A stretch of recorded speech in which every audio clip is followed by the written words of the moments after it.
Bonjour tout le monde. Donc aujourd'hui on va commencer le nouveau chapitre du capital humain et donc ça c'est le troisième modèle dans les théories de la croissance endogène.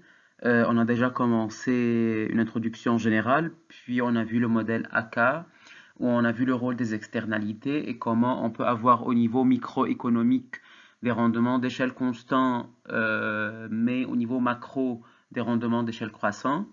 Et après cela, on a vu le modèle de Barreau avec l'investissement dans le capital public et comment cet investissement dans dans les dépenses publiques peut mener à une croissance auto-entretenue.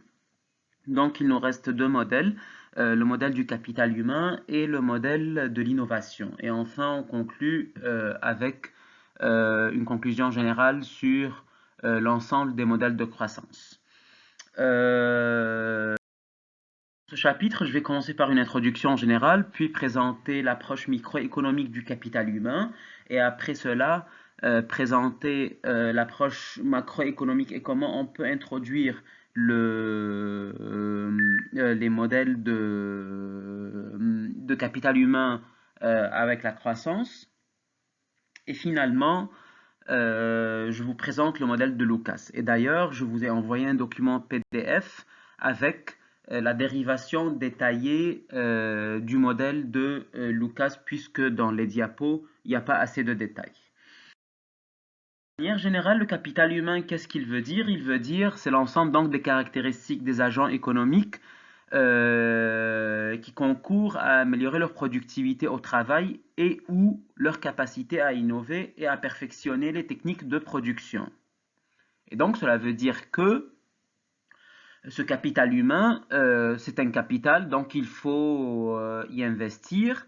Et la conséquence de ça, c'est que ça améliore la productivité du travail, ce qui est normal parce que les gens mieux éduqués vont avoir une productivité qui est meilleure. Et bien entendu, c'est un stock comme n'importe quel capital. Et donc, puisque c'est un stock, cela veut dire que ça va augmenter à travers le flux d'investissement. Et ce flux d'investissement sera par exemple les années d'éducation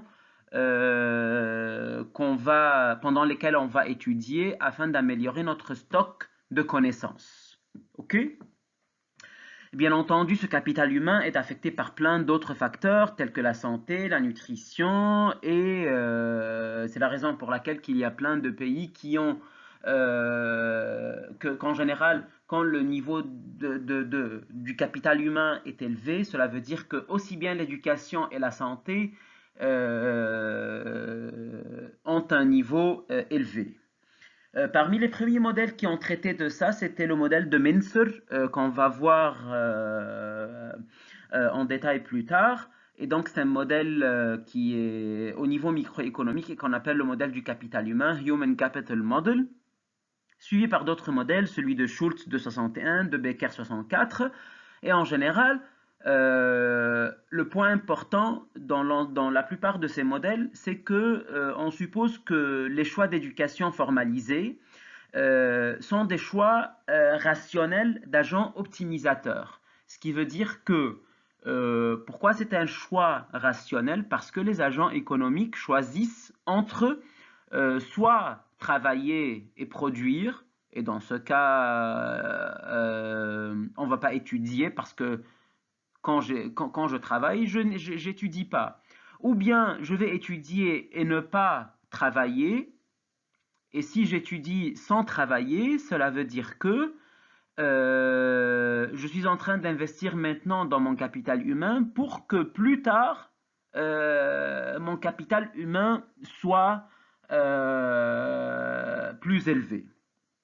Et c'est la raison pour laquelle je vais pendant toute ma vie comparer sur la durée de mon cycle de vie la valeur présente des gains à attendre de l'éducation et les coûts qui sont engagés. Parce que bien entendu, l'éducation a un certain coût. Et le coût, il est de deux natures. D'une part, parce que ça me coûte, c'est-à-dire quand j'étudie, je dois payer les frais de scolarité, je dois payer le prix du diplôme que je vais avoir. Donc ça, c'est d'une part. Et d'autre part, il y a un coût d'opportunité parce que je ne vais pas toucher le salaire que j'allais toucher si j'avais commencé à travailler. OK? Et donc, ça, c'est la raison pour laquelle il y a un choix à faire. Au niveau microéconomique, donc on voit ce tableau représente la rentabilité microéconomique de l'éducation et on voit bien que en général, dans la plupart des pays, les personnes qui ont suivi des études ont un salaire plus élevé et sont moins confrontées au risque du chômage. Et ça, ce qu'on appelle la rentabilité salariale, c'est-à-dire ce qu'apporte une année supplémentaire d'éducation au niveau du salaire. Et donc, on voit bien que dans la plupart des pays, que ça soit donc en général pour l'ensemble des pays donc de l'OCDE, l'Allemagne, le Canada et les autres pays, on voit bien que en général, le plus on étudie, le plus l'année supplémentaire d'études apporte un salaire élevé. Et c'est la raison pour laquelle cela veut dire que l'investissement dans le capital humain améliore le salaire.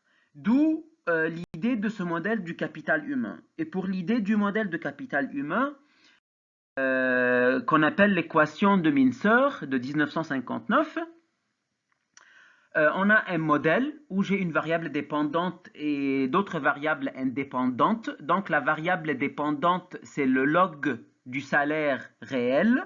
Ok, donc ça c'est ma variable dépendante.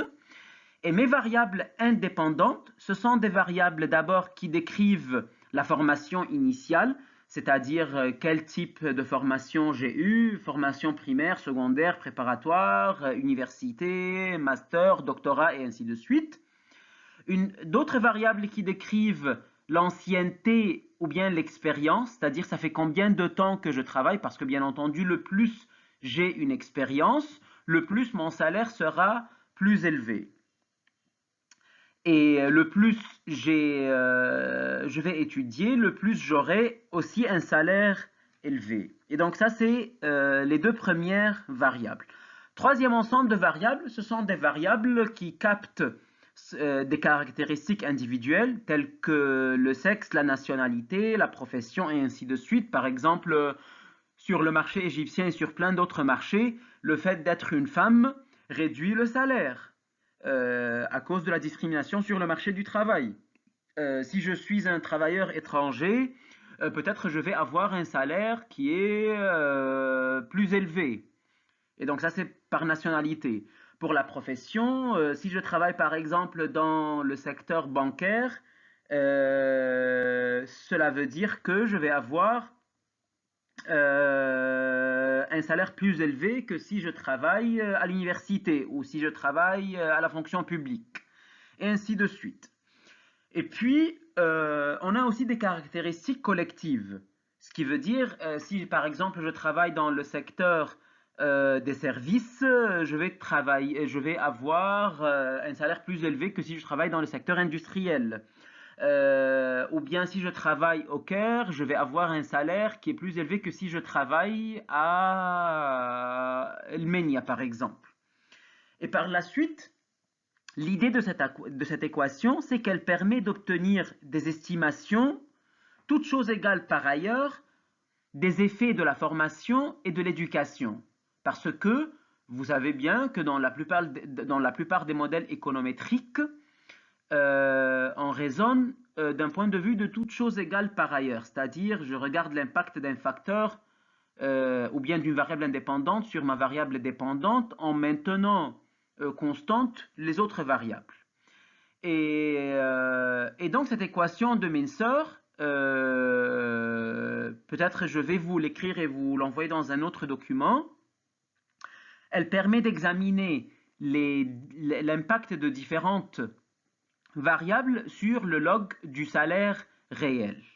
Et c'est la raison pour laquelle on appelle ce modèle le modèle du capital humain. Pourquoi? Parce qu'il montre, au niveau microéconomique bien entendu, pourquoi? Parce qu'il montre comment des années d'études supplémentaires vont mener à un salaire réel qui est...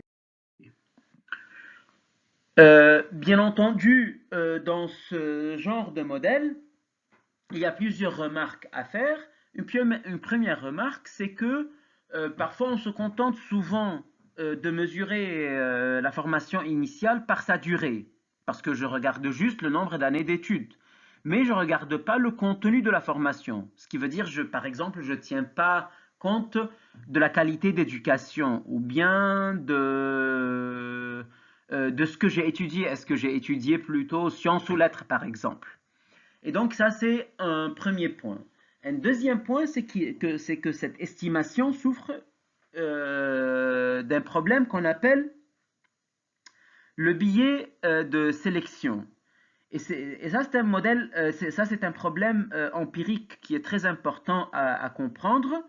Et donc, je vais l'expliquer en détail parce que ça vous sera utile en général.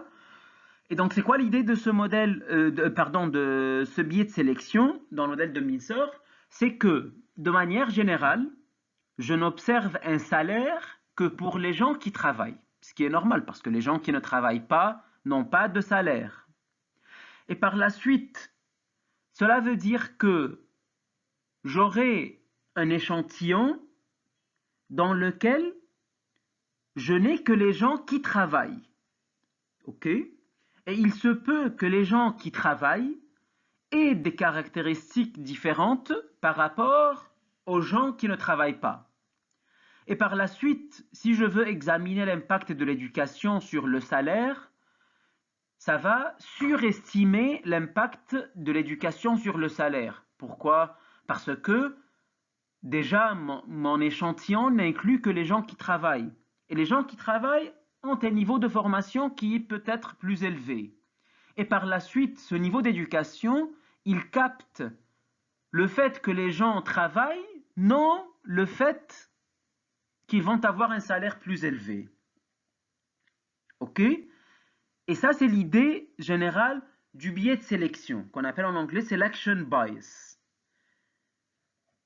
Et c'est ce qui fait que le rendement de l'éducation tend à être surestimé. Donc, je répète cela, c'est que un biais de sélection est lié au fait que je vais, donc déjà, ce que veut dire biais de sélection, c'est-à-dire je vais faire une certaine sélection qui va biaiser mes résultats. Biaiser veut dire yatahayyaz. Et alors, cela veut dire que, pourquoi je vais sélectionner? Parce que je vais avoir un échantillon qui n'inclut que les gens qui travaillent.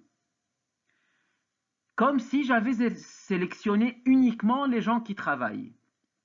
Et il se peut que les gens qui travaillent ont un salaire, ont des caractéristiques qui sont différentes des personnes qui ne travaillent pas.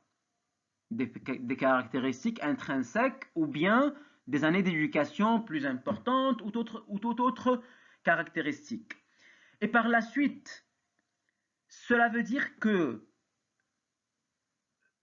la variable d'éducation que j'ai introduite dans mon modèle et pour laquelle j'examine l'impact de cette variable sur le salaire, elle ne capte pas en réalité uniquement l'impact de l'éducation sur le salaire, mais elle capte aussi l'impact de l'éducation sur la probabilité de travailler. OK? Et c'est la raison pour laquelle, si je considère juste que cette variable examine que cette variable capte l'effet de l'éducation sur le salaire, ça va surestimer son impact, parce qu'en réalité, ce n'est pas uniquement l'impact de cette variable sur le salaire, mais aussi l'impact de cette variable sur la probabilité de travailler. Et c'est la raison pour laquelle l'effet de l'éducation tend à être surestimé, sur le salaire bien entendu. Et alors, pour éliminer ce biais, ce qu'on peut faire, c'est, parfois par exemple, on peut introduire le quotient d'intelligence, parce que dans ce cas, le quotient d'intelligence, il va capter les caractéristiques intrinsèques des individus pour voir comment le quotient d'intelligence affecte mon salaire. Ou bien deuxième méthode, c'est adopter donc une méthode d'estimation sur des données de jumeaux homozygotes. Ce qui veut dire que homozygote, pourquoi? Parce que je vais avoir deux individus identiques. Ces deux individus, peut-être quelqu'un d'eux travaille, va avoir une formation différente et par la suite il peut avoir un salaire différent par rapport à son jumeau qui lui ne travaille pas. Et par la suite, leurs caractéristiques intrinsèques seront identiques. Et donc, je ne vais pas surestimer l'impact de l'éducation sur le salaire. Troisième méthode, et c'est la plus importante, c'est l'estimation en deux étapes avec variable instrumentale. Et qu'est-ce que veut dire une variable instrumentale que vous allez voir en détail dans le cours d'économétrie plus tard? Donc, c'est une méthode d'estimation qui consiste à faire une estimation en deux étapes. Comment en deux étapes? Donc, comme je l'ai dit, ma variable dépendante, c'est le salaire réel. OK? Et comme je l'ai dit, je n'observe un salaire que pour les gens qui travaillent. Ce qui veut dire que je veux faire une estimation en deux étapes. Ou, dans un premier temps, je veux examiner les déterminants pour qu'une personne travaille par rapport à celle qui ne travaille pas. OK? Donc ça, c'est dans un premier temps. Et dans un deuxième temps, après avoir estimé la probabilité de travailler, quel est l'impact de ça sur le salaire? Autrement dit, je vais avoir un premier modèle dans une première étape où ma variable dépendante est la probabilité de travailler. OK? Et je vais examiner les différentes variables qui déterminent la probabilité qu'une personne travaille par rapport à une personne qui ne travaille pas. Une fois que j'ai déterminé cela, j'introduis cette variable dépendante du premier modèle comme une variable indépendante dans la deuxième étape. Et c'est quoi ma deuxième étape? C'est un modèle où la variable dépendante est le salaire et ma variable indépendante, c'est toutes les autres variables que j'avais déjà citées, en lui ajoutant aussi la probabilité de travailler. Et comme ça, je suis sûr que je n'ai pas un biais de sélection. Pourquoi? Parce que dès la première étape, j'ai aussi bien les gens qui travaillent qui ne travaillent pas. Et j'estime la deuxième étape en fonction de la première étape. Peut-être on va redevoir discuter de ça lors de notre appel sur Zoom, mais il faut juste comprendre que si je me contente du modèle normal où j'ai la variable dépendante, le salaire, sans prendre en considération le biais de sélection, ça surestime l'impact de l'éducation sur le salaire. OK? Au niveau macro, le modèle il est plus intuitif et en fait il existe plusieurs méthodes pour introduire le capital humain au niveau macro. Bien entendu, au niveau macro, pourquoi cette approche elle est parfois plus avantageuse? Parce que l'approche micro, elle ne prend pas en considération les différentes externalités et si vous vous rappelez, dans tous les modèles de la croissance endogène qu'on avait déjà vus, l'idée des externalités, elle est très importante. Pourquoi elle est très importante? Parce que c'est grâce à ces externalités que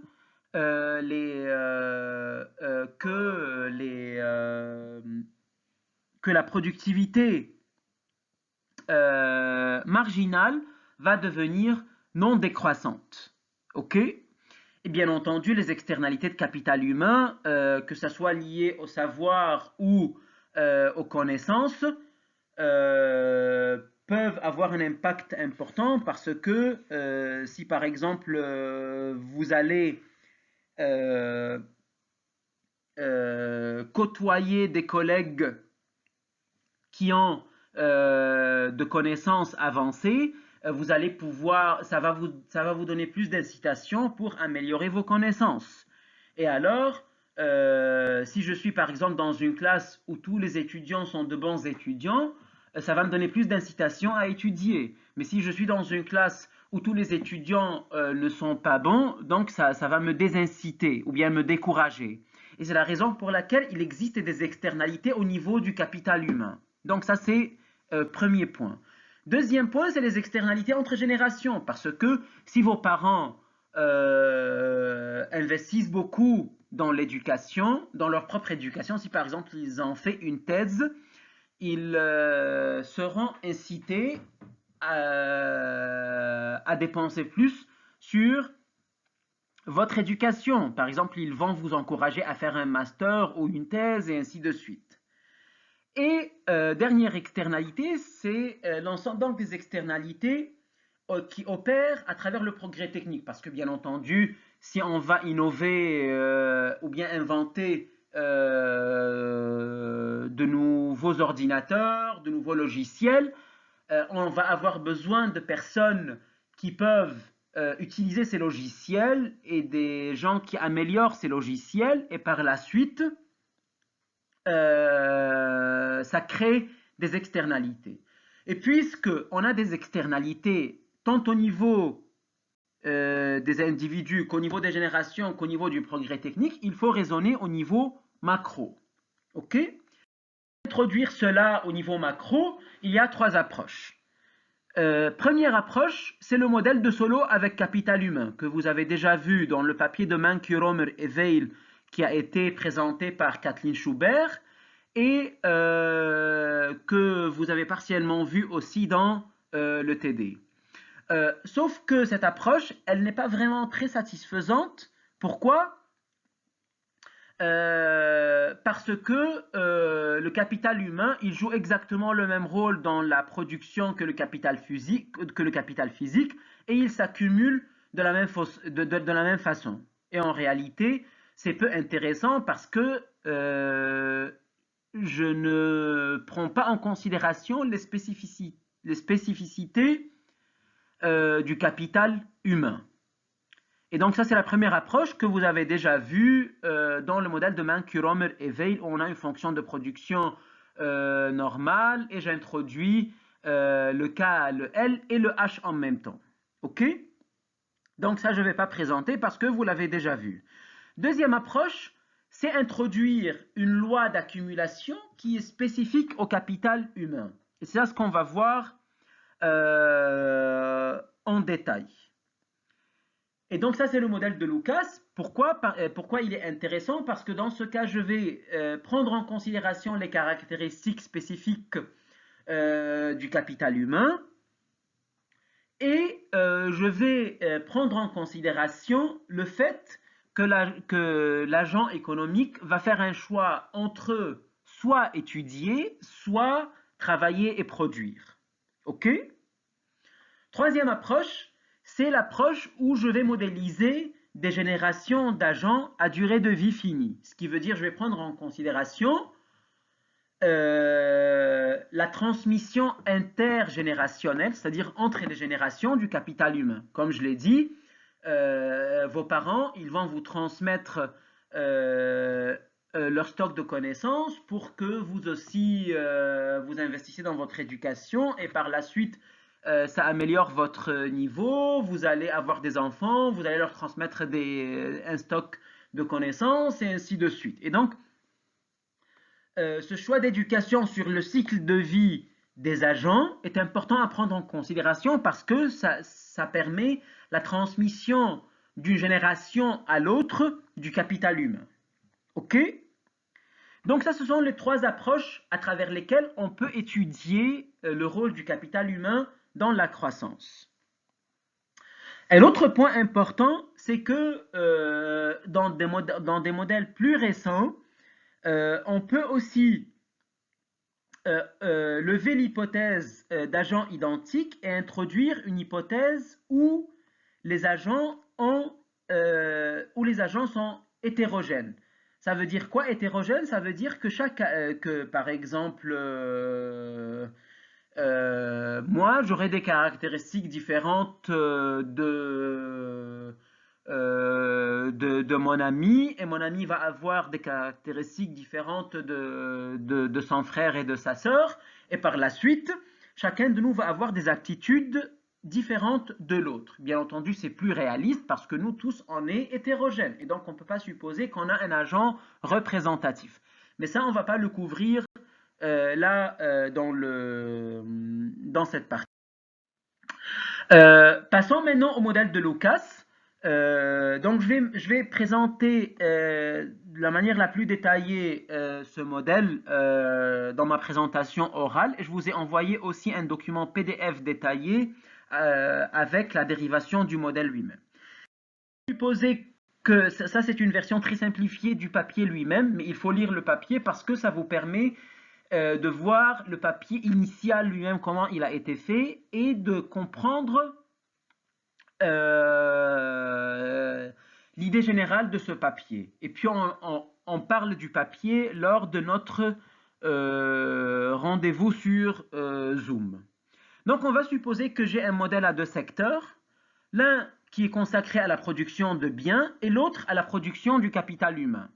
Ce qui veut dire que je dois choisir entre est-ce que moi en tant que personne, je vais produire un bien ou bien investir dans mon capital humain.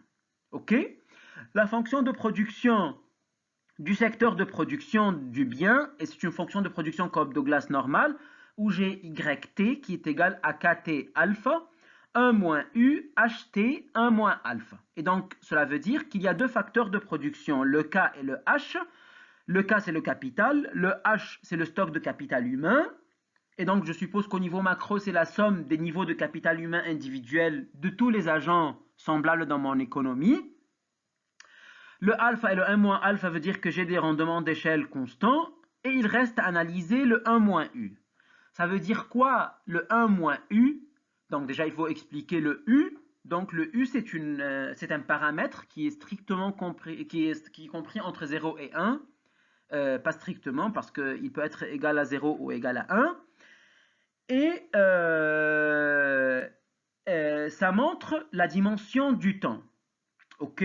Pourquoi la dimension du temps? Parce que j'étudie pendant un certain nombre d'années de ma vie, et le reste des années, je travaille. Donc j'étudie pendant un certain nombre d'années et je travaille pendant le reste. Et donc, si le 1 moins U représente la proportion du capital humain consacré à la production, cela veut dire que la proportion U, c'est la proportion du capital humain qui est consacrée à l'éducation. Et donc le 1 moins U, c'est la proportion consacrée à la production, et le U consacré à l'éducation.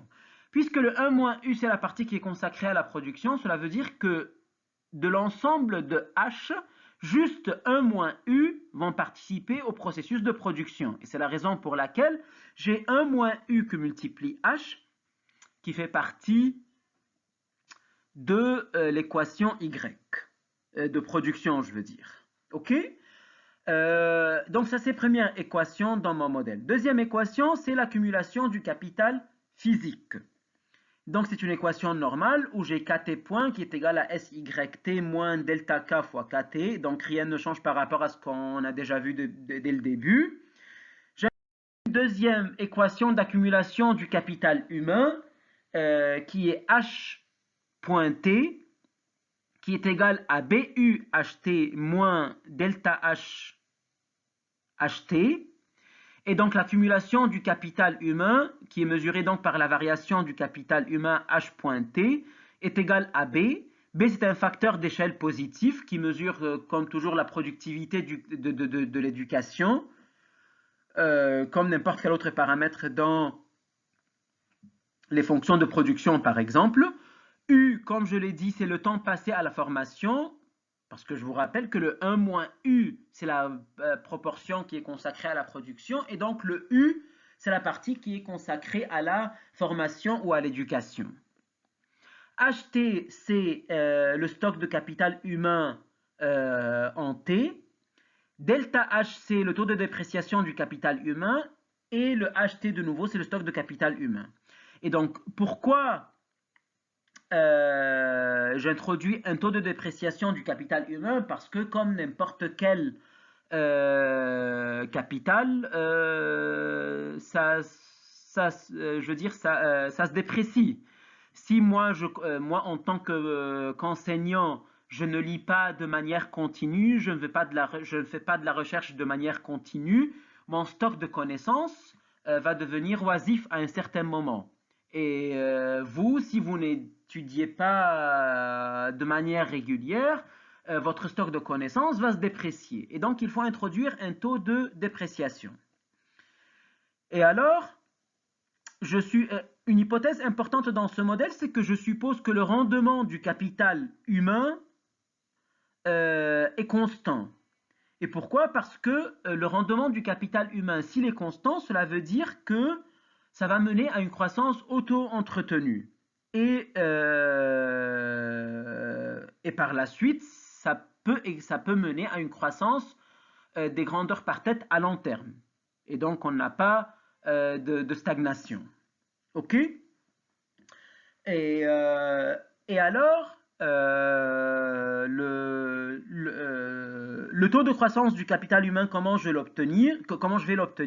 Donc, je vais diviser les deux membres de mon équation que j'ai ici au début de cette diapositive par H. Et donc, je vais obtenir le H point sur H. Ça va me donner le G qui est égal à BU. HT, je vais simplifier avec HT, moins delta HT qui sera simplifié aussi avec le HT. Et donc, j'aurai le taux de croissance du capital humain G qui est égal à BU moins delta H. Et on voit bien que le taux de croissance du capital humain qui est donné par la deuxième équation ici dans cette diapositive est proportionnel au temps consacré à la formation. Donc le plus U augmente, le plus le G augmente, mais bien entendu, là on suppose que le U est constant, et donc cela veut dire que le G sera constant, parce que le B et le delta sont deux paramètres. Et donc si la seule variable U devient constante, et ça c'est l'hypothèse que j'avais faite, cela veut dire que le G va devenir constant. Comment puis-je obtenir le sentier de croissance équilibré sur lequel donc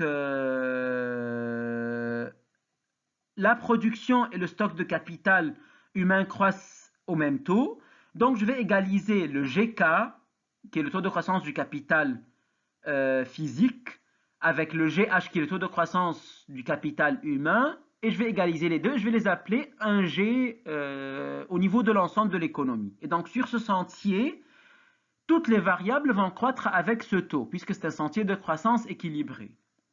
Et comme vous allez le voir dans le document PDF que j'avais envoyé, quand j'égalise les deux, je vais arriver à ce qui est noté là à l'avant-dernière ligne qu'on a ici, le K sur H étoile, qui est égal à 1 moins U que multiplie S sur BU moins delta H plus delta K, le tout puissance 1 sur 1 moins alpha. Et donc, les détails de cette dérivation sont bien expliqués dans le document PDF que j'ai envoyé, mais on voit bien que c'est plus ou moins la transition vers le sentier de la croissance équilibrée qu'on a vu dans le modèle de Solow, mais elle est plus complexe. Pourquoi elle est plus complexe? Parce que j'ai plus de variables.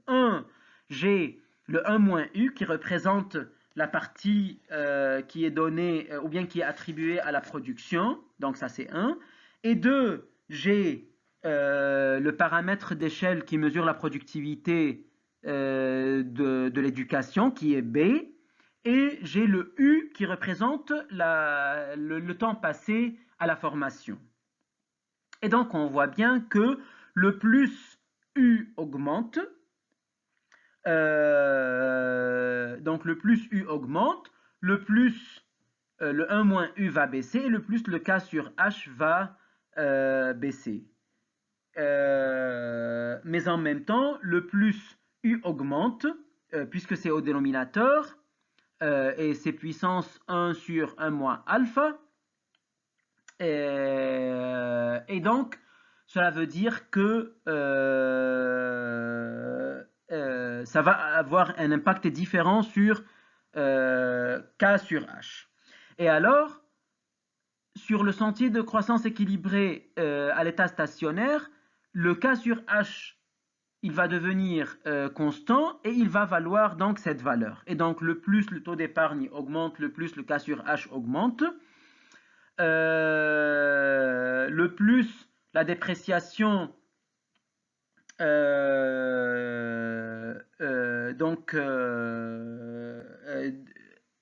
que ce soit du capital humain ou du capital physique, comme les deux sont au dénominateur mais avec des signes différents, donc ils vont avoir un impact différent sur K sur H.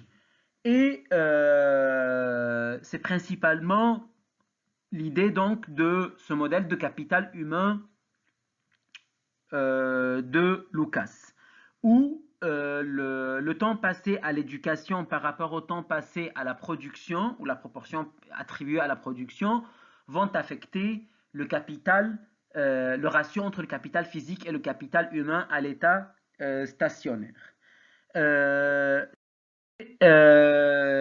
En général, un modèle qui est très proche du modèle de Solow avec progrès technique neutre au sens de Harrod, dans le sens où il affecte donc le capital, la main d'œuvre, sauf que le taux dans ce cas, le taux de croissance, il est égal à BU moins delta H comme je l'avais déjà présenté.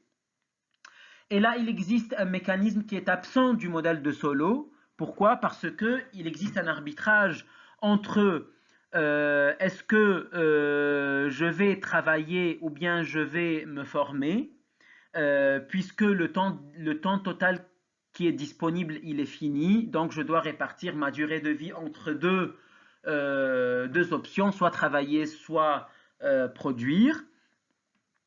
Et bien entendu, la question qui reste, c'est comment par la suite choisir la fraction U qui est attribuée à l'éducation et 1 moins U qui est attribuée à la production. Donc ça vient de deux choses. D'une part, ça vient d'une décision de l'État qui dit par exemple qu'il y a une partie de l'enseignement qui est obligatoire. Par exemple, jusqu'au cycle préparatoire, c'est un enseignement obligatoire et après ça devient optionnel.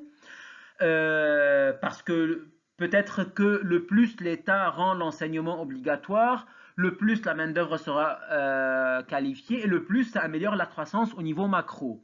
Ou bien ça peut être une décision privée au niveau microéconomique, parce que moi peut-être au niveau microéconomique, je vais décider de continuer mon éducation, mais quelqu'un d'autre va décider d'arrêter son éducation après l'enseignement secondaire, par exemple.